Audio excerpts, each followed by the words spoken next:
সম্মুখ বাদ বিদণ্ড ধাক্কাধাক্কি, তারপরে গুলি চলেছে, তার আগে গুলি চলেছে, তারপরে 8জন গ্রেপ্তার হয়েছে। এই 8জন কারা? দেখুন, পুলিশের কাজ করেছে। যে কমপ্লেন হয়েছে যে গুলি চালাবার, তাতে পুলিশ প্রশাসন যাদের তদন্ত করে পেয়েছে তাদের গ্রেফতার করেছে, সেটা প্রশাসনিক ব্যাপার। কিন্তু এরা কারা আপনি হয়তো জানেন না, আপনার মিডিয়ার মাধ্যমে জানেন। Dolphin school of hotel management মধ্যবিত্তের নাগালের মধ্যে বিদেশ যাত্রা ও ভবিষ্যৎ গড়ার সেরা ঠিকানা। Dolphin school of hotel management মধ্যবিত্তের নাগালের মধ্যে বিদেশ যাত্রা ও ভবিষ্যৎ গড়ার সেরা ঠিকানা। যে দুজনের কথা বলছেন, রবি সিং আর রবি বর্মা, এর মধ্যে থেকে একজন কয়েকদিন আগে রামনগর কলোনিতে দিবালোকে বিকেল 6টা না 8টার সময় গুলি চালানোর অপরাধে তারা গ্রেফতার হয়েছিল।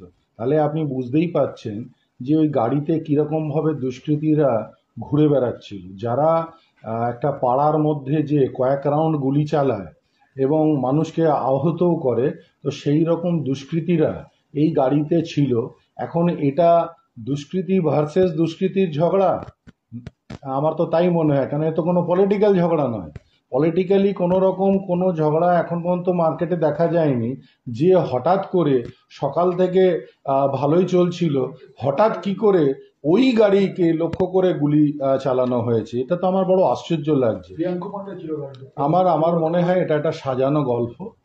সিআইএসএফ মানে নিতে হবে তাদের রক্ষী বাহিনী বডিগার্ড হিসেবে, সেটার জন্য এটা একটা নাটক তৈরি করা হয়েছে।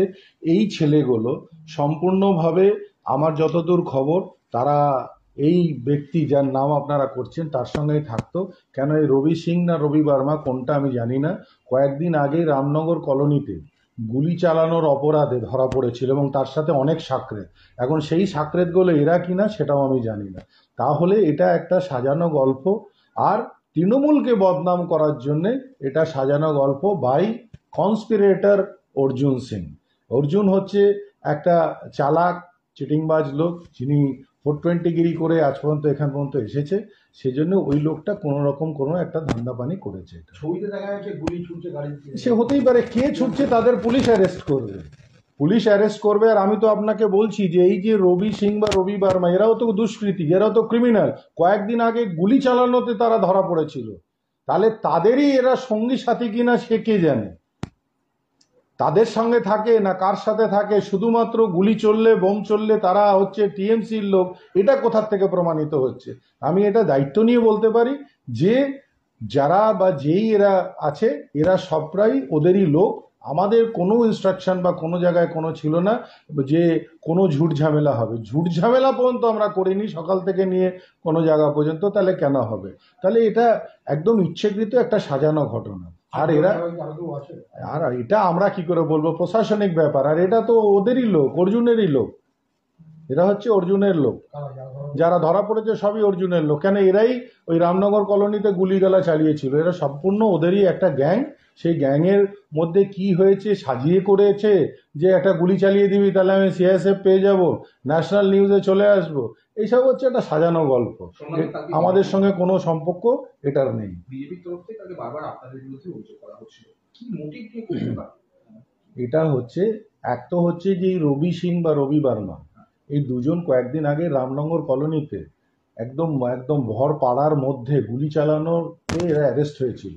তো তারা দুষ্কৃতী, তারা এই গাড়িতে কি করছিল? এবং এটা যে তাদের মধ্যে কোনো নিজেদের মধ্যে ওয়ার নয়, গ্যাং ওয়ার নয়, সেটা কে বলবে? তার মানে এটা প্রমাণিত হলো যে ওই গাড়িতে দুষ্কৃতীরাই যাচ্ছিল। এবং সেটা কি সাজানো ঘটনা না কি কেউ করেছে, সেটা তো পুলিশ তদন্ত করে দেখবে। পুলিশ ইতিমধ্যেই গ্রেফতার করেছে, এটা সামনে এসে যাবে। যদি আপনারাও জিজ্ঞাসা করেন তাহলে সামনে বেরিয়ে যাবে তারা কার বা কী লোক আছে। খবর নিলে আপনারাও পেয়ে যাবেন। প্রাক্তন সাংসদের কাছে এখন পায়ের তলায় মাটি নেই, সেজন্য উনি অনেক কিছুই বলছেন। কালকে দেখলেন আপনারা মেঘনা মোড়ে ওনার সাথে 4 জন লোক ছিল এবং উনি এইসব কথায় বুমচাং কথা বলে যাচ্ছেন। ওনার কোনো কথার এখন নিয়ে না, ওনার মেন্টালি উনি সুস্থ নন এখন।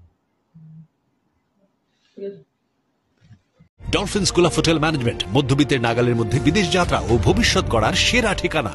Dolphin school of hotel management মধ্যবিত্তের নাগালের মধ্যে বিদেশ যাত্রা ও ভবিষ্যৎ গড়ার সেরা ঠিকানা। This channel does not promote any violent, harmful, or illegal activities. All content provided by this channel is meant for an educational purpose only.